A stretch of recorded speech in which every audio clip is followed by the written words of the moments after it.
हरे कृष्णा और श्रीमद् भगवद गीता की इस सीरीज़ में एस्ट्रोलॉजर मनीषा रजौरिया के साथ बने रहने के लिए आपका तहे दिल से आभार। पिछले चैप्टर्स में हमने देखा कि भगवान हमें सिखाते हैं कि हमें कर्म और योग इन दोनों को मिला के अपने जीवन को संयमित और अच्छा उत्कृष्ट जो कि मोक्ष की तरफ ले जाए वह कैसे बना सकते हैं। और हमने पिछले एपिसोड में देखा था कि भगवान कहते हैं कि मेरा निश्चल भक्त अपने द्वारा किए सभी कर्मों के फलों को मुझे अर्पित कर देता है। उसका ध्यान सिर्फ अपने किए गए कर्मों पर रहता है। पर कुछ लोग तो कर्म ही फलों को पाने की इच्छा के कारण करते हैं और यही उन्हें संसार में बांधता है। एपिसोड शुरू करने से पहले मैं कुछ शब्दों का मीनिंग यहाँ पर क्लियर करना चाहूँगी जिन्हें मैं बार बार यूज़ करूँगी, जैसे कि जीव। जीव का मतलब है आत्मा या शरीर के अंदर का परमात्मा। नेक्स्ट है परा प्रकृति। परा प्रकृति का मतलब होता है चेतन तत्व या ईश्वरीय तत्व। अगला है अपरा प्रकृति। अपरा प्रकृति में पंच महाभूतों के अलावा मन, बुद्धि एवं अहंकार और जोड़ा जाता है। तो चलिए शुरू करते हैं आज के एपिसोड को। श्लोक नंबर 12। जब देहधारी जीवात्मा अपनी प्रकृति को वश में कर लेता है और मन से समस्त कर्मों का परित्याग कर देता है, तब वह 9 द्वारों वाले नगर में बिना कुछ किए कराए सुखपूर्वक रहता है। इस श्लोक में अर्जुन को कृष्ण समझा रहे हैं कि ये जो हमारा शरीर है ये 9 द्वार वाला है। हमारी जीवात्मा इसी में रहती है। शरीर के कार्य प्राकृतिक गुणों द्वारा स्वतः संपन्न होते हैं। जीव अपनी परा प्रकृति को भूलकर अपने आप को शरीर समझ बैठता है और शरीर द्वारा किए कार्यों को वह अपने द्वारा किया हुआ समझता है और यह उसे इस भौतिक जगत में बांधने का बड़ा कारण होता है। कृष्ण भावनामृत के द्वारा वह अपनी वास्तविक स्थिति को पुनः प्राप्त कर सकता है और इस देह बंधन से मुक्त हो सकता है। अतः जो ही कोई कृष्ण भावनामृत को प्राप्त होता है तुरंत ही वह शारीरिक कार्यों से सर्वदा विलग हो जाता है। ऐसे संयमित जीवन में जिसमें उसकी कार्य प्रणाली में परिवर्तन आ जाता है वह 9 द्वार वाले नगर में सुखपूर्वक निवास करता है। 9 द्वार में जो काउंट किए गए हैं वह हैं हमारी 2 आँखें, 2 नथुने, 2 कान, 1 मुंह, गुदा तथा उपस्थ है। अगले श्लोक में भगवान कहते हैं अर्जुन से, शरीर रूपी नगर का स्वामी देहधारी जीवात्मा ना तो कर्म का सृजन करता है, ना लोगों को कर्म करने के लिए प्रेरित करता है, ना ही कर्म फल की रचना करता है। यह सब तो प्रकृति के गुणों द्वारा ही किया जाता है।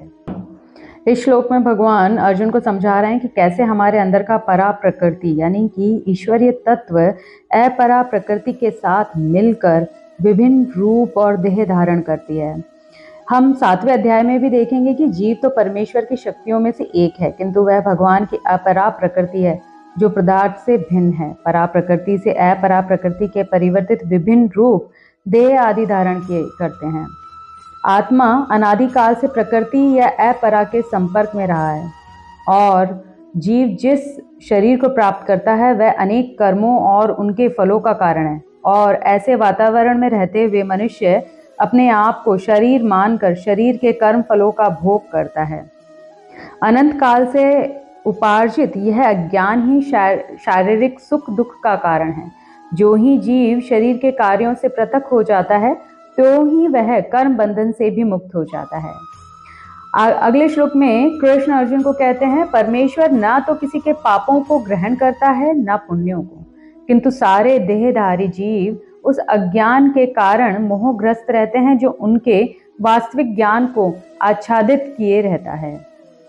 परमात्मा सदैव आत्म तृप्त और पाप पुण्य से अविचलित रहता है। वह किसी भी जीव के लिए विशिष्ट परिस्थिति नहीं उत्पन्न करता, अपितु जीव अज्ञान से मोहित होकर जीवन की ऐसी परिस्थिति की कामना करता है जिसके कारण कर्म तथा फल की श्रृंखला आरंभ हो जाती है। आत्मा परा प्रकृति के कारण ज्ञान से पूर्ण है, वो भी वह अपनी सीमित शक्ति के कारण अज्ञान के वशीभूत हो जाता है। जीवात्मा में इच्छा करने की शक्ति है, किंतु ऐसी इच्छा की पूर्ति सर्वशक्तिमान भगवान द्वारा ही की जाती है।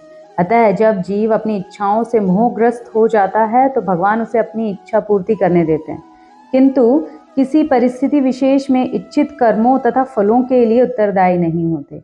अतः मोहग्रस्त होने से देहधारी जीव अपने को परिस्थिति जन्य शरीर मान लेता है और शरीर जीव के क्षणिक दुख तथा सुख को भोगता है। भगवान परमात्मा रूप में जीव का चिर संगी रहते हैं। फलतः वे प्रत्येक जीव की इच्छाओं को उसी तरह समझते हैं जिस तरह फूल के निकट रहने वाला फूल की सुगंध को। भगवान मनुष्य की योग्यता के अनुसार उसकी इच्छा को पूरा करते हैं। अतः व्यक्ति अपनी इच्छाओं को पूरा करने में सर्वशक्तिमान नहीं होता, किंतु भगवान इच्छाओं की पूर्ति कर सकते हैं। वे निष्पक्ष होने के कारण स्वतंत्र अणु जीवों की इच्छाओं में व्यवधान नहीं डालते, किंतु जब कोई कृष्ण की इच्छा करता है तो भगवान उसकी विशेष चिंता करते हैं और उसे इस प्रकार प्रोत्साहित करते हैं कि भगवान को प्राप्त करने की उसकी इच्छा पूरी हो जाए और वह सदैव सुखी रहे। इस श्लोक से हमने जाना कि जीव और परमात्मा का संबंध फूल और उसकी खुशबू जैसा है। जीव इच्छाएं भी खुद करता है और उन इच्छाओं के लिए कर्म भी खुद करता है। उनके द्वारा प्राप्त किए गए फलों के लिए भी वही उत्तरदायी है, पर भगवान यहाँ उसे सिर्फ सपोर्ट करते हैं कि वह कैसे अपनी इच्छाओं को पूरा करे। भगवान उनकी इच्छाओं पूर्ति में उनका साथ देते हैं। फिर वह इच्छा जीव की किसी भी तरह की हो सकती है। भगवान निष्पक्ष होने के कारण स्वतंत्र जीव अणुओं की इच्छाओं में व्यवधान नहीं डालते। अगर जीव भगवान की ही इच्छा कर ले तो भगवान उस जीव की विशेष चिंता करते हैं और उसे इस प्रकार प्रोत्साहित करते हैं कि भगवान को प्राप्त करने की उसकी इच्छा पूरी हो जाए और वह सदैव सुखी रहे।